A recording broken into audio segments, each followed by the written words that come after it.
Woo! Okay.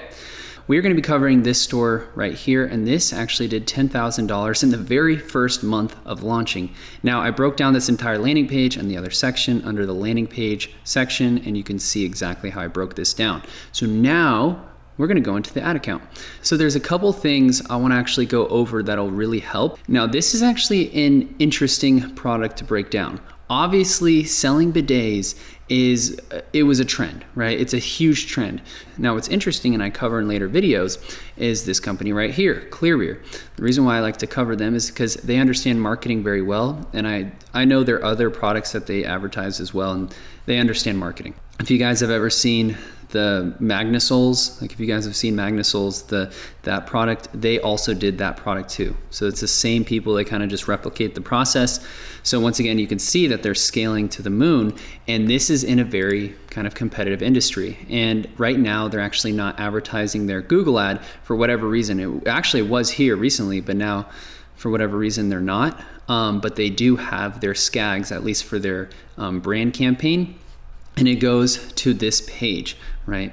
So what I want to actually break down is obviously this store, and what we're going to look at is inside the account, because they did well. Like this student, they did well. It was still a 2.43 in a very competitive industry. And if we look at like the trend, obviously, you know, it was a huge spike, but a lot of people knew about this product, tons of people, but yet it was still profitable. But what I want to reiterate is that you don't want to hop into trends. You want to have a consistent business.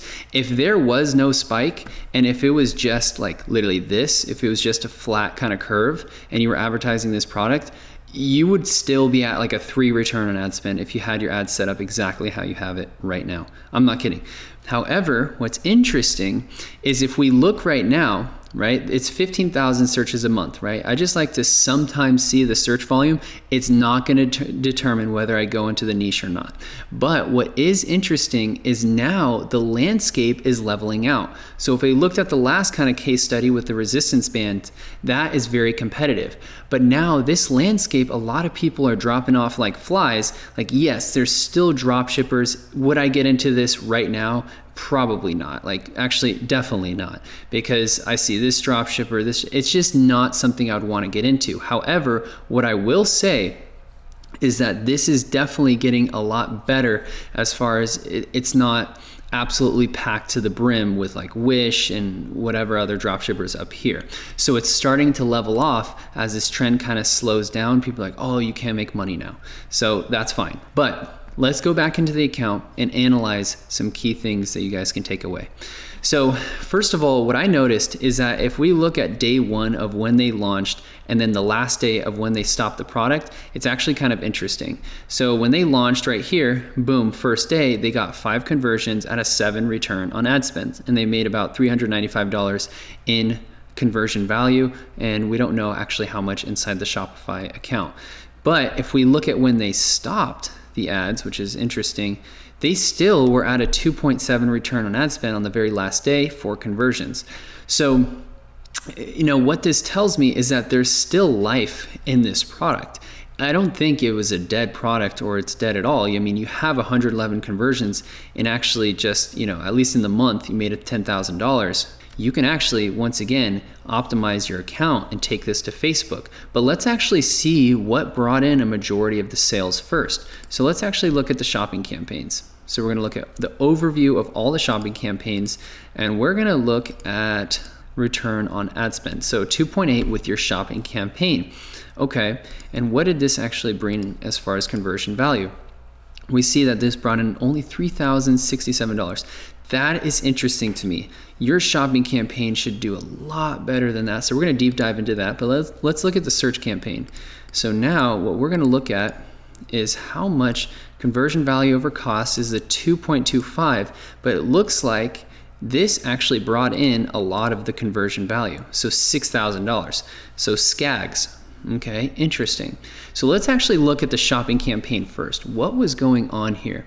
So when we look at the campaigns, I see that this is actually broken out pretty well. We have our top of funnel high, low, advanced titles, perfect, medium.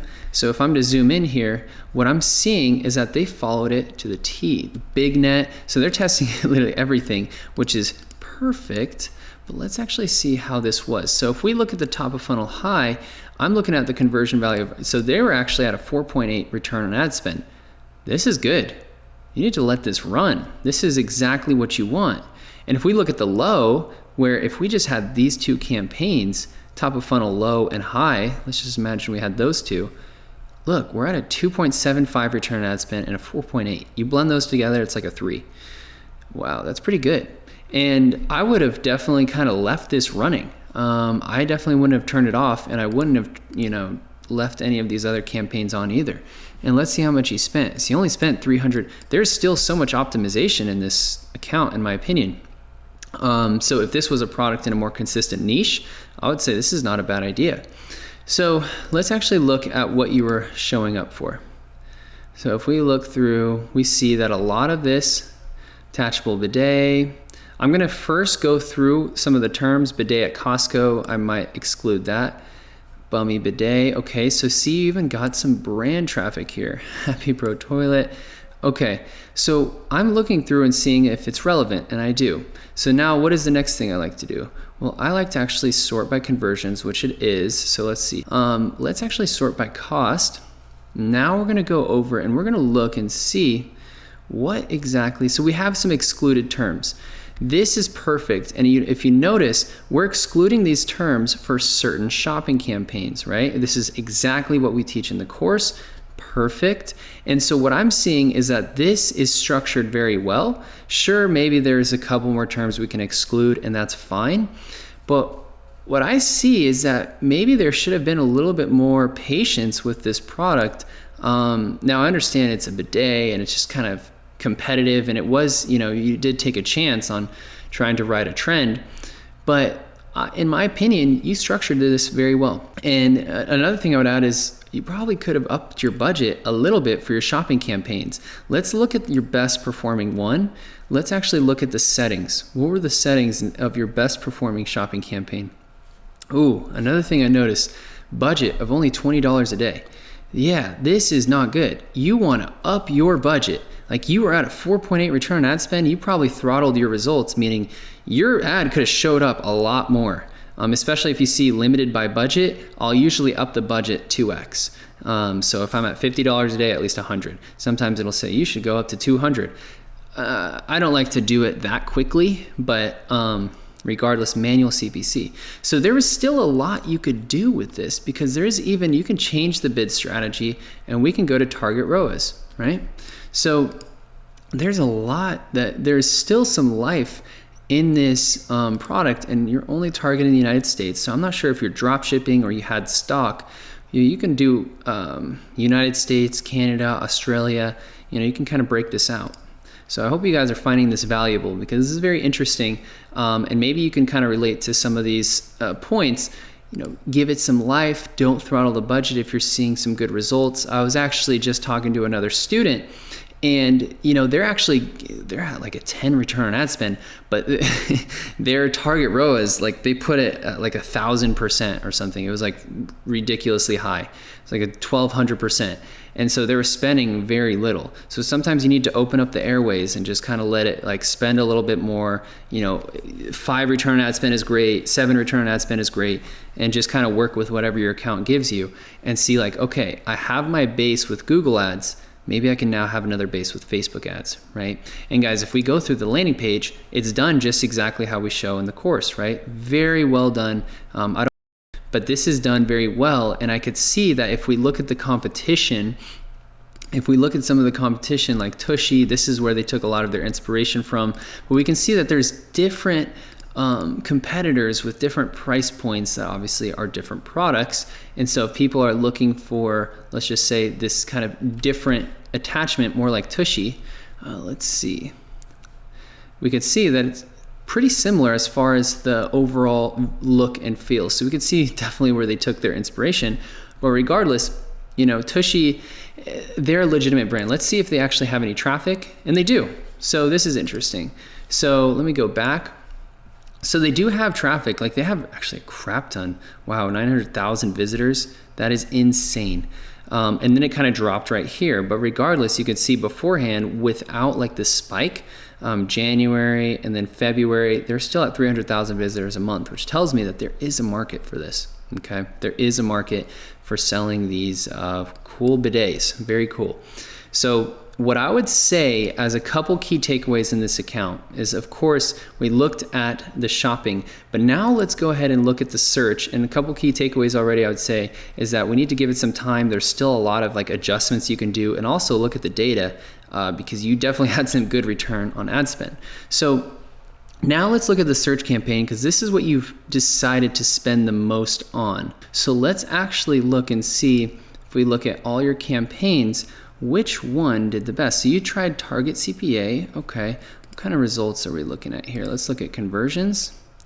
Okay, so brand search campaign did the best, of course. So let's see what we got here. So 4.7 all-star keyword campaigns. We're gonna dissect some of these. So if we look, the brand search campaign, which is just for their brand, obviously is converting really well, but no one would have noticed if they weren't advertising. So it's kind of a full funnel if you think about it. So this kind of helps profitability. That's great. So what we're gonna do is all-star keyword campaign. And there's only a couple in here. See, the issue is you wanna have, I mean, if I'm gonna be honest, you should have at least 12. Like at least 12 different ad groups, because there's a lot of different things you can do with bidets and different things that people are typing in with bidets. So I would say that this account isn't really maxed out to its full potential. So non-electric bidet, this is really creative. I like some of the things that you picked here. Bidet attachments, exact, okay. Let's see what was your best one. Let me exit out of here, columns, conversions. Let's see. Okay, bidet toilet attachment. Not sure why you would pause this one. This wasn't your best. This was your best one, but it's okay. Let's see. It was, okay, cool. So this was the modified broad match, okay? And this did really well. And what we could do is when we look inside the search terms, right? Hopefully you guys are finding this repetitive a little bit. We could see what was converting. Can we make another scag? Bidet, oh, look at that, bidet seat attachment. And what is this campaign actually called? So this campaign is actually bidet toilet attachment. Look, you have a winner right here, bidet seat attachment. All right, let me do one more thing. Okay, I'm typing in bidet seat attachment, and look, there's some people actually bidding on this right now. It tells me it is probably profitable, but they're not actually doing this exact match type of style, right, of scags. Get Clear Rear, so this is the company that, you know, we kind of dissected. Bidet toilet attachment, but bidet seat attachment, look, there's still 480 people searching a month. It's not necessarily the most accurate, because if we look, you got 6 conversions from it at 71 cents cost per conversion. That is pretty sweet. So I would have actually broken this off. Let's see if you did do that. Maybe you did. Let's see. So we're gonna go to your ad groups. We're gonna say bidet, you did. Bidet seat attachment, but you let this run, $49 spent. See, you didn't spend enough on this one. This is definitely, like, there's definitely some type of winner here. And I know, okay, you spent $41 here, but still, like, if we look at the search terms, okay, this is the winning term, right? Bidet seat attachment. And you actually only spent $5 on this one, right? You spent $5. And then there's these other terms that were showing up that honestly you should exclude. Bidet attachments for toilets, bidet electric attachment. Like, unless those got a conversion, like, we're trying to be very specific. So we want pretty much, if I see that it's spending on all these random ones, I want just bidet seat attachment, right? Does that make sense? So even though it looks like, well, Charlie, I spent and it didn't work. Well, did you really though? You know, look inside the search terms.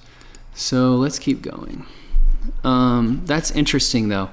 And if we look at non-electric bidet, so once again, I'll reiterate, there's a lot I think left to do in this account. And look, if you can take this just process of exactly what I'm explaining, exactly what this person is doing, and you apply it to a different product with lower competition, you'll have such an easier time seeing traction.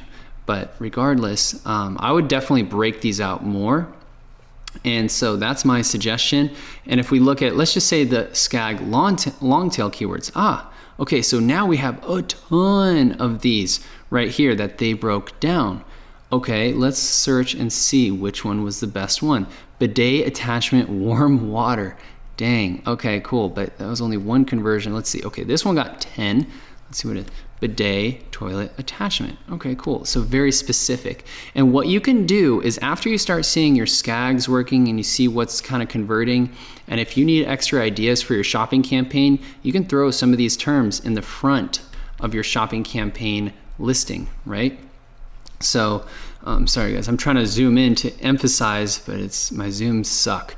So if we keep going, bidet shop. Okay, so I see that there's a lot that you can do still with this account. I like everything you structured. What you structured is very good, but there's still, you can go a little bit deeper, which maybe you are. Maybe you start a different product because you don't see a long-term vision with this, and so that's fantastic. So overall, this is good, and definitely I would just add more negative keywords and be more specific with a lot of the campaigns you have going on. So this is great. And guys, I hope you actually watch this video a couple times. There's definitely a lot of key nuggets I think you can apply to your campaign at different stages of your e-commerce business. But regardless, let's continue to the next video.